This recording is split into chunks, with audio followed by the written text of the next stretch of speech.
Medical at dental mission isinagawa sa Batangas at ilang residente ng District 2 sa Quezon City nakatanggap ng food cart pang negosyo. Si Bien Manalo sa detalye. Mahigit 100 residente ang natulungan sa ikinasang medical at dental mission sa Lipas City, Batangas. Nakiisa rito ang mga dentista at medical personnel ng Philippine Coast Guard District Southern Tagalog, kung saan ilan sa natanggap na serbisyo ng mga residente ay libreng bunot ng ngipin at dental cleaning.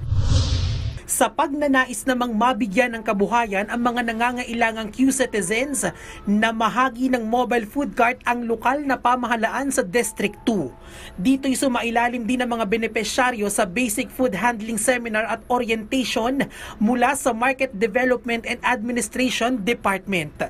Bien Manalo para sa Morning Show ng Bayan, Rise and Shine, Pilipinas!